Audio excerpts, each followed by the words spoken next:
ये तस्वीरें हैं जापान की पहली महिला प्रधानमंत्री सानाए ताकाची के भारत दौरे की, जहां पीएम मोदी ने उन्हें सुंदर छोटी बहन कहकर संबोधित किया तो ताकाची ने मोदी को अपना बड़ा भाई बता दिया, जिसका वीडियो चीन तक जैसे ही पहुंचा वहां के अधिकारी प्रेस कॉन्फ्रेंस करने आ गए, क्योंकि उन्हें ये रिश्ता चुभने लगा। तो सवाल है, मोदी की ये रिश्ते वाली डिप्लोमेसी चीन को क्यों चुभ रही है? क्या जापानी पीएम ने पीएम मोदी को कोई ऐसा गिफ्ट दिया है जो चीन के लिए मुश्किलें पैदा करने वाला है? इसे समझने के लिए हैदराबाद हाउस में हुई मीटिंग में क्या हुआ ये जानना होगा। मीडिया रिपोर्ट दावा करती है जापान के भूतपूर्व प्रधानमंत्री शिंजो आबे का जिक्र कर ताकाची भावुक हो गए। आबे को वो अपने बड़े भाई की तरह मानती थी। मोदी से भी आबे का रिश्ता शानदार रहा, इसलिए जब ताकाची और मोदी की मीटिंग हुई उसके बाद मोदी ने इन्हें छोटी सुंदर बहन कहकर संबोधित किया।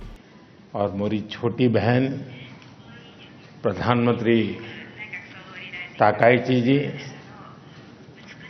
दोनों देशों के डेलीगेट्स।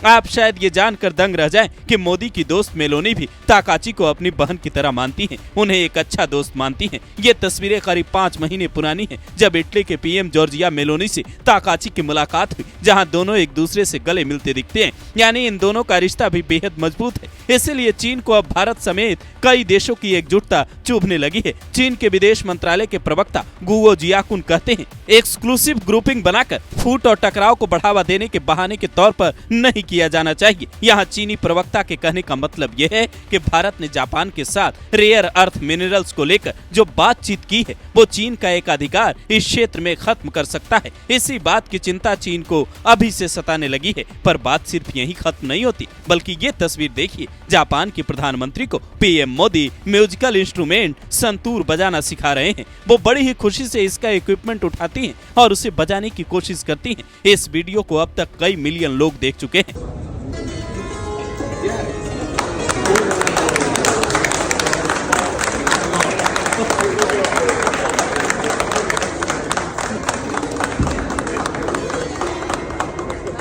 ये वीडियो भी ठीक वैसे ही वायरल हो रहा है जैसे पीएम मोदी ने मेलोनी को मेलोडी टॉफी दी और सोशल मीडिया पर शेयर करने वालों की बाढ़ आ गई। इसके अलावा डिनर के दौरान भी जापान की प्रधानमंत्री की सादगी हर किसी का दिल जीत लेती है। पीएम मोदी और जापानी पीएम की तस्वीर चीन को ज्यादा चुभ रही होगी, क्योंकि बुद्ध को मानने वालों से हमेशा उसकी नाराजगी रही है, चाहे वो तिब्बत हो या फिर जापान। और उसकी ये नाराजगी तब और बढ़ जाती है जब जापान की पीएम भारत की धरती से ललकार कर कहती है, भारत के साथ मिलकर हम हर धमकी का जवाब देंगे। जापान के सहयोग से करीब 1000 खाद के कारखाने भारत में लगाए जाएंगे। खुद पीएम मोदी भी ये कहते हैं, दुनिया भर में बिकने वाली सुजुकी की 2/3 कार भारत में बन रही है, जो जापान और भारत के रिश्ते को नई ऊंचाइयों पर पहुंचा रहा है। जापानी पीएम ने इस बार हरियाणा के खरकौदा में बने सुजुकी के नए प्लांट का उद्घाटन भी किया। साथ ही हरियाणा के 50,000 युवाओं को जापान में नौकरी देने का वादा उनकी सरकार के प्रवक्ता ने किया, क्योंकि तेजी से बूढ़े होते जापान जैसे देश में युवाओं की डिमांड बढ़ने लगी है।